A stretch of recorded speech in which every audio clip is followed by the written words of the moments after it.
Welcome to The Explainer. Today we're unraveling a genuine aviation mystery that literally baffled the experts. We're looking at the chilling, highly complex story of Air France Flight 447. It's a mystery that began in the dead of night over the Atlantic Ocean and one that took years of painstakingly searching the pitch-black ocean floor to finally understand. Okay, let's dive into this. 228. That is the human cost here. On May 31st, 2009, 228 people from 33 different countries boarded what was supposed to be a completely routine flight from Rio to Paris. We're talking families returning from holiday, business travelers, and a highly trained flight crew. And tragically, none of them had any idea they were flying into a storm that aviation history would literally never forget. So the people on board, they were flying in a gleaming, state-of-the-art Airbus A330. This is widely considered one of the absolute safest commercial jets in the sky, specifically designed to withstand almost anything nature could possibly throw at it. So the core question we're looking at today is simple. How does a massive modern marvel of engineering just vanish over the ocean without leaving a single trace behind? Well, at exactly 2:14 a.m., the plane entered a radar black hole between Brazil and Senegal. And suddenly, all automatic tracking just failed. Gone. When air traffic controllers finally tried to make contact, they were met with nothing but this eerie, terrifying static. Naturally, this abrupt disappearance immediately sparked wild global theories. People were guessing everything from catastrophic lightning strikes to, no joke, alien abduction. Now, what's really interesting about the recovery effort is the sheer scale and frustration of the search. Despite finding some surface debris and an oil slick pretty early on in June of 2009, the actual cause remained completely buried. It took nearly 2 grueling years of scanning a vast ocean before a robotic submarine finally located the main wreckage and those crucial black boxes, sitting 3,900 meters down in the freezing dark. So what did those black boxes actually tell us? Well, they revealed a nightmare that started with some seriously extreme weather. Flight 447 was crossing the ITCZ. That's a treacherous area near the equator where colliding winds brew up some of the most violent thunderstorms on the entire planet. As Captain Marc Dubois took his scheduled rest break, his 2 first officers quickly found themselves swallowed by thick clouds and severe lightning. Let's see how this whole situation builds, because it's a mechanical chain reaction that ultimately doomed the flight. While flying through that icy storm, fine ice crystals rapidly blocked the plane's exterior speed sensors, which are known as pitot tubes. Without clear sensors, the speed data corrupted almost instantly. The computers started receiving wildly conflicting information, the autopilot suddenly disconnected, and the aircraft dropped into a manual mode called alternate law. Now, this technical shift is absolutely crucial to understand. Under normal law, the aircraft's computer acts as this invisible safety shield, preventing the pilots from accidentally making dangerous maneuvers. But in alternate law 2, that protective shield completely vanishes. The pilots were suddenly handed total manual control over a massive jet, with zero automatic safety net left to catch any mistakes. So put yourself in their shoes for a second. Imagine sitting in a pitch-black cockpit, getting jolted around by a violent storm, when suddenly your speed reading plummets from 275 knots down to just 60. The pilots had no idea the sensors were simply temporarily iced over. Senior First Officer David Robert yelled out, "Where's the speed gone? Our speed has disappeared." And pure panic set in. And that sheer blinding panic led to a fatal human error. The junior pilot Pierre-Cedric Bonin reacted to the sudden systems failure with absolute terror. He instinctively pulled his control stick back. This pitched the extremely heavy aircraft's nose up, causing a rapid climb to nearly 38,000 feet. And doing that bled off dangerous amounts of forward speed. By bleeding off all that crucial speed, the plane was literally losing its aerodynamic ability to stay in the air.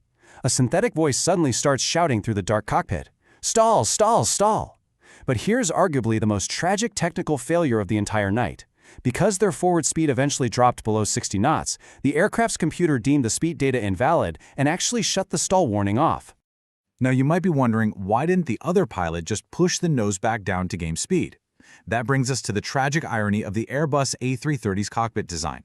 It uses independent side sticks that are not mechanically linked together. So Senior First Officer Robert had absolutely no physical way to see or feel that Bonin was holding his stick all the way back. They were completely disconnected from each other's physical commands. As you can imagine, the cockpit devolved into paralyzing confusion. The aircraft is vibrating violently, and the pilots are experiencing a complete mental freeze. Bonin's utter desperation was captured on the recorders, saying, "I can't control the aircraft. I don't understand what's happening." He just kept blindly pulling back, instinctively trying to climb away from the danger.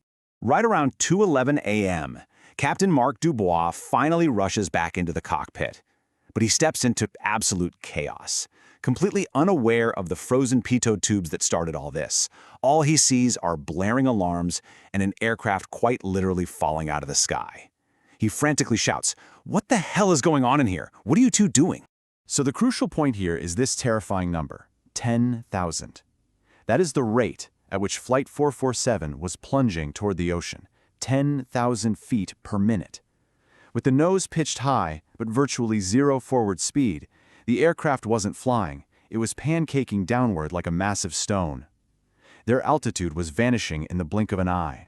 When ground proximity alarms finally triggered, the captain yelled to climb. And that's when Bonin replied with a panicked confession, "And how much higher should I climb? I've had this stick fully back for ages."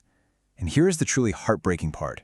Earlier, whenever Bonin had slightly lowered the nose to do the right thing, the speed became valid again, which turned the stall alarm back on.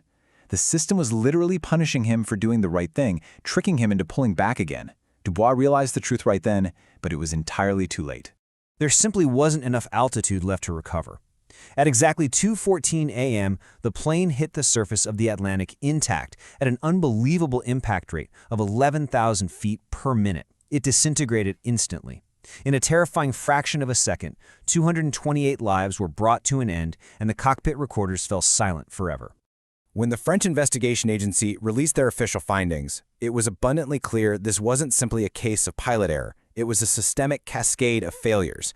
The report highlighted that Air France had delayed replacing known faulty pitot tubes. On top of that, the pilots totally lacked simulator training for high-altitude autopilot disconnects. This combination of corporate delays and training gaps essentially set the stage for the pilots' fatal over-reliance on automated systems. The search for answers actually transformed into a grueling 17-year legal battle. Fast forward to May 2026, and a historic ruling found both Airbus and Air France guilty of corporate manslaughter, handing down a fine of roughly $260,000. While victims' families obviously viewed that monetary penalty as purely symbolic, they widely considered the guilty verdict a vital, hard-fought validation of their years of struggle. And the industry's response brilliantly illustrates the lasting legacy of Flight 447. Aviation was forced to fundamentally transform to ensure this specific cascade of failures could never happen again. Fleets were immediately updated with ice-resistant pitot tubes, strict new mandates required pilots to undergo high-altitude stall recovery in simulators, and the rulebook for how crews should manually respond during automation failures, it was completely rewritten. All of this leaves us with a truly profound thought to mull over. This tragedy wasn't just about a couple of frozen sensors. It exposed a fundamental friction point in modern technology. In our relentless push for perfect automation, have we designed systems that leave us completely helpless when human instinct is our very last line of defense? It is a high-stakes balancing act the world is still grappling with today. Thank you so much for joining me on The Explainer, and as always, keep questioning